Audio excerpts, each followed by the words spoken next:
ঢাকা শহর থেকে আসা বোকা কিসিমের দুইজন ছেলে নিজেদের মান সম্মান রক্ষা করার জন্য একটা মেয়ে যার পিছে কিনা একটা ছাগল দৌড়াচ্ছে, কিংবা একটা ছাগল যার পিছে কিনা একটা মেয়ে দৌড়াচ্ছে, তাদের পিছ পিছ সেই মান সম্মান রক্ষা করার জন্য দুইটা বালক ছুটে যাচ্ছে। অদ্ভুত দৃশ্য না? এরকমই একটা দৃশ্য দেখা গেছে আমাদের চেঙ্গাপুতা গ্রামে। আপাতত আমাদের রঞ্জু এবং গল্পকথক তাদের পেটে প্রচণ্ড ক্ষুধা, এবং খুবই রিসেন্টলি তাদের দেখা হয়েছে একটা অদ্ভুত মেয়ের সাথে, যে কিনা আফ্রিকার জঙ্গলের কিলিমানজারো পাহাড়ের নাম জানে, এবং সে 7-এ পড়ে। এবং 7-এ পড়া দুইজন বালককে সে ভেবেছিল তারা 5 বা 6-এ পড়ে। তাদের অবশ্যই ইগোতে লাগার কথা। যাই হোক, এইরকম বিপদের টাইমে রঞ্জু এবং অপু ইগো নিয়ে বেশি মাথা ঘামায়নি। নিজেদের বেঁচে থাকা এই এই সম্মানটুকু আরেকটু বাঁচানোর জন্য তারা নির্বিবাদে সেই মেয়ের পিছে একটু হাঁটতে থাকে বা পরিস্থিতি অনুযায়ী দৌড়াতে থাকে। দেখা যাক এরপর কি হয়। যাই হোক, আমরা মেয়েটার পেছনে যেতে যেতে তার সাথে একটু কথা বলার চেষ্টা করলাম, কিন্তু মেয়েটা তার ছাগল নিয়ে এতই ব্যস্ত যে বেশি সুবিধা করতে পারলাম না। মেয়েটা ঠিক এক গতিতে হাঁটছিল এমনটা না, মাঝে মাঝেই সে ছাগলটার পিছে দৌড়াচ্ছিল অথবা ছাগলটা তার পিছে দৌড়াচ্ছিল। সম্মান রক্ষা করার জন্য আমাদেরকেও দৌড়াতে হচ্ছিল। আমরা ভেবেছিলাম গ্রামের ভেতরে কোনো একটা ছোট দোকান বা একটা টঙের সামনে দিয়ে যাবে, কিন্তু মেয়েটা আমাদের নিয়ে একটা বাড়িতে এসে উঠানের সামনে ছাগলটাকে ছেড়ে দিয়ে তার পিছনে একটা কষে লাথি মেরে বলল, মা, এই বজ্জাত ছাগলটাকে পেয়েছি। উফ, যা জ্বালালো না। ভেতর থেকে একজন মহিলা বললেন, হ্যাঁ মা, কোথায় পেয়েছিস রে? আরে ছাদু মিয়ার গেস্ট হাউসে। মেয়েটা বলেই হাসতে হাসতে গড়িয়ে পড়ল। কোনো মতে হাসি থামিয়ে তারপর বলল, ছাদু মিয়ার গেস্ট হাউসে আর কি কি পেয়েছি দেখে যাও মা। আমি আর রঞ্জু রীতিমতো চমকে উঠলাম। আমাদের কথা বলছে? মেয়েটার মা ভেতর থেকে বললেন, হ্যাঁ রে, কি পেয়েছিস? আরে দেখে যাও মা, নিজের চোখে এসে দেখে যাও। তখন বড় ঘরটার ভেতর থেকে আমাদের মায়ের বয়সী একজন মহিলা বের হয়ে আমাদের দুজনকে দেখে চমকে উঠলেন। তারপর থতমত খেয়ে বললেন, হ্যাঁ রে, এরা কারা? এরা ঢাকা শহর থেকে গ্রাম দেখতে এসেছে মামার সাথে। মামা বিয়ে করার জন্য এদেরকে ছাদু মিয়ার কাছে ফেলে ঢাকা চলে গেছে। ছাদু মিয়া হাওয়া, আর মনে হয় এরা কয়েকদিন থেকে না খেয়ে আছে। মেয়েটার মা ভয় পাওয়ার মতো শব্দ করে বলল, সর্বনাশ। মা, সর্বনাশের সর্বনাশ। চেহারা দেখে বুঝতে পারছো না? মনে তো হচ্ছে এখনই মাথা ঘুরে পড়ে যাবে। মা ধমক দিলেন, এই চুপ কর তো, খালি ভাবে কথা বলে। এভাবে কেউ কথা বলে নাকি বলতো? এদেরকে ভালো করে খাওয়াতে হবে মা, না হলে আবার ফিরে গিয়ে গ্রামের বদনাম করবে। এটা তো আবার জীবনে গ্রাম দেখেনি। এদের ধারণা গ্রামের সব মানুষ জঙ্গলি। আমি আপত্তি করতে চাচ্ছিলাম, কিন্তু তার আগেই মেয়ের মা বলল, এসেই যদি প্রথমে ছাদু মিয়ার খপ্পরে পড়ে আর তারপর যদি তোকে দেখে, তাহলে তো সবাইকে জঙ্গলি ভাবতেই পারে, এখানে আর নতুন কি? আমাকে তখন গলা উঁচিয়ে বলতে হলো, না না, আমরা কখনোই ভাবিনি গ্রামের মানুষ জঙ্গলি, আমরা ভাবিনি। মা বললেন, আমার মেয়েকে যদি তোমরা এই ধারণা করো যে এই মেয়ে জঙ্গলি, তাহলে আমি তোমাদের কোনো দোষ দিব না। এই মেয়ে আসলেই জঙ্গলি। পুরো গ্রামের মানুষ এখানে অতিষ্ঠ। সেই দিন কোন একটা পত্রিকায় পড়েছে ঢাকা শহরের কোন মেয়ে নাকি শাড়ি পরে রাস্তায় রাস্তায় দৌড়েছে। মেয়েটা বাধা দিয়ে বলল, মা, তুমি যদি বলতেই চাও তাহলে ঠিক করে বলো। এটা ছিল ম্যারাথন দৌড়, একটা কম্পিটিশান, সেখানে একজন মেয়ে শাড়ি পরে দৌড়াইছে। বুঝো ব্যাপারটা। একই কথা। মোটেও একই কথা না না মা। এই তুই চুপ কর তো, অনেক হয়েছে।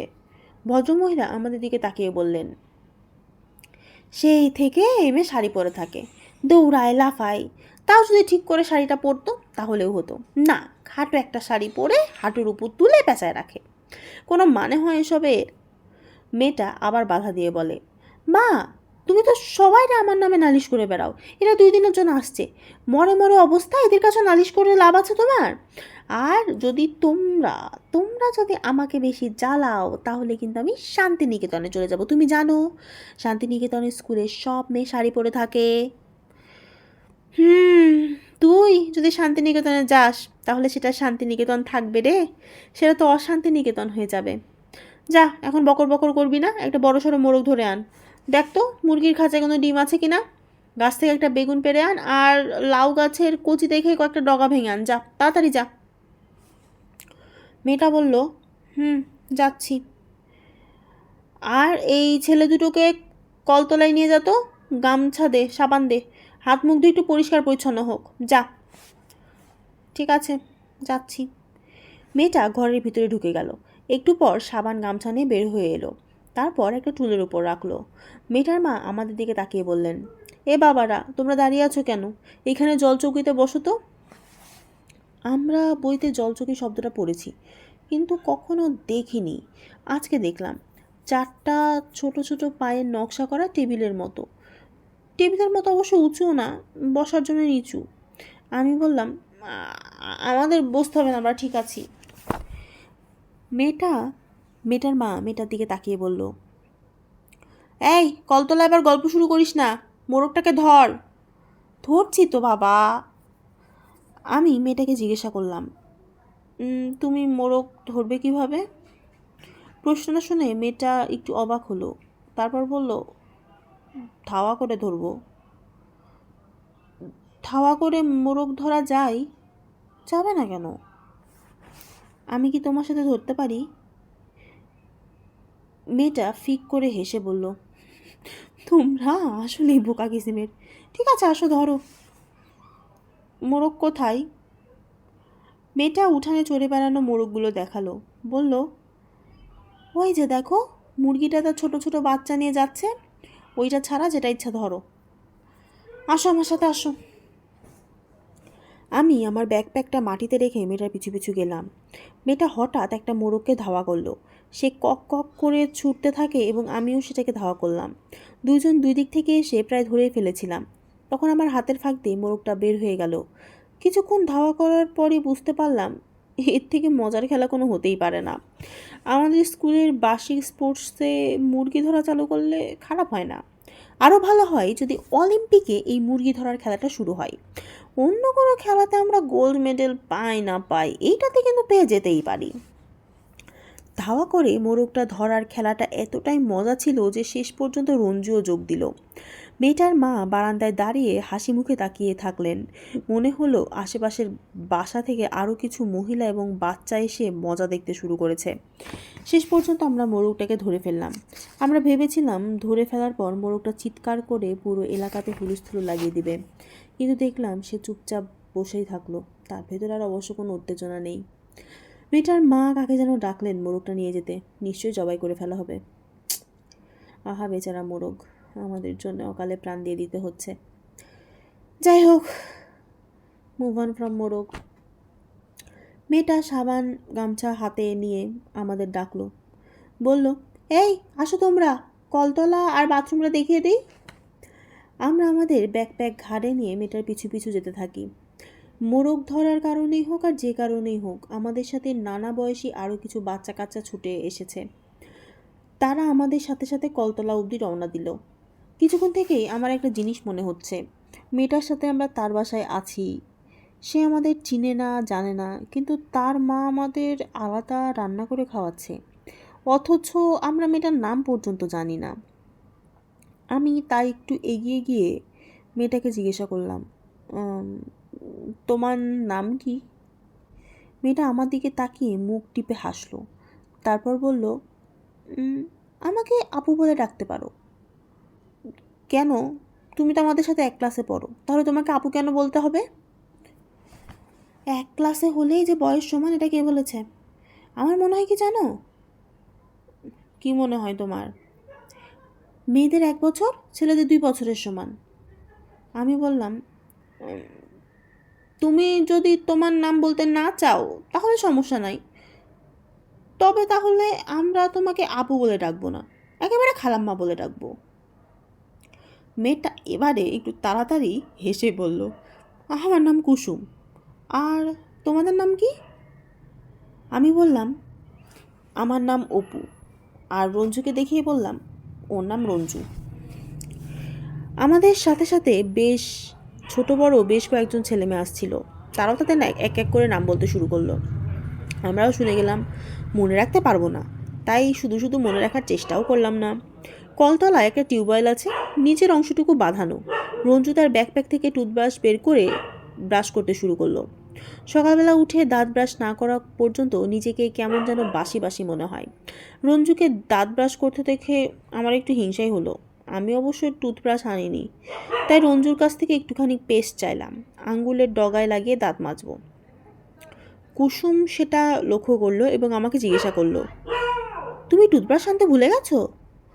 আমি মাথা নাড়ার আগেই রঞ্জু তার টুথপেস্ট লাগানো মুখে দাঁত বের করে হেসে বলল, ইচ্ছা করে আনেনি। কেন? অপু ঠিক করেছে গ্রামে এসে কয়লা দিয়ে দাঁত মাজবে। কুসুম আমার দিকে তাকে আবার একটু মুখ টিপে হাসলো, তারপর বলল, আমরাও গ্রামে টুথব্রাশ দিয়ে দাঁত মাজি বুঝছো, কিন্তু যখন কয়লা দিয়ে দাঁত মাজতে চাও, চলো তোমাকে কয়লা এনে দিই। তারপর ছোট একটা ছেলেকে বলল, এই বদরুল, এক দৌড় দিয়ে পাকঘর থেকে একটু কয়লা এনে দে তো, যা, দৌড়ে যাবি দৌড়ে আসবি। বদরুল গুলির মতো ছুটে গেল। মনে হলো কয়েক সেকেন্ডের মাঝেই ফিরে এলো। হাতে এক টুকরা চেলা কাঠ পুরো কয়লা হয়ে গেছে, তার মাথায় আগুনও জ্বলছে। কুসুম টিউবওয়েলের পানি দিয়ে আগুন নিভিয়ে এক টুকরা কয়লা ভেঙে আমার দিকে দিয়ে বলল, নাও দাঁত মাজো। আমি কয়লা হাতে নিলাম এবং হাতে নেওয়ার পর বুঝতে পারলাম না কয়লা দিয়ে কিভাবে দাঁত মাজতে হয়, এবং আমি এই প্রথম আবিষ্কার করলাম যে এই ব্যাপারটা আমি জানি না। কয়লার টুকরাকে টুথব্রাশের মতো করে ধরে দাঁতে ঘষবো কিনা বুঝতে পারছিলাম না, কিন্তু ঠিক সেই সময় আবিষ্কার করলাম সবাই আমার দিকে যেভাবে তাকিয়ে আছে, আমি আরও বোকার মতো কিছু করতে চাচ্ছিলাম না। মেয়েটা বুঝতে পারলো এবং আবার মুখ টিপে হাসলো। তারপর বদরুলকে বলল, বদরুল, তুই কয়লা দিয়ে দাঁত মেজে দেখাতো কেমন করে দাঁত মাজতে হয়।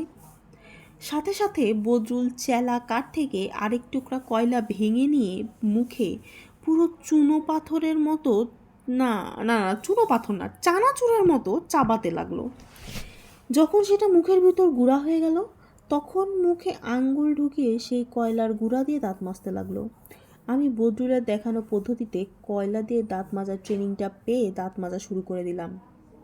বদরুল তার মুখ থেকে কুচকুচে কালো থুতু ফেলে কুসুমের দিকে তাকিয়ে বলল, কুসুম বউ, খালাম্মা তোমারে ডাকে। কুসুম বলল, চল যাচ্ছি। তারপর আমাদের দিকে তাকিয়ে বলল, তোমরা হাত মুখ ধুয়ে বাড়িতে আসো। যে ঘটনার আগে আমরা কখনো জানতামই না পৃথিবীতে খাওয়া নামক বিষয়টি কত মহান। আর এটাই তো আমি বলতে চাই, পৃথিবীতে খাওয়ার ওপরে কিচ্ছু হয় না। কিভাবে খাওয়া এত মহান এটা আমাদের অপু এবং রঞ্জু কিভাবে বোঝে, সেটা আর এই পর্বে না, আগামী পর্বে জানতে পারবো। ওকে, এই পর্যন্ত এবার তাহলে, বাই। আবার কবে হবে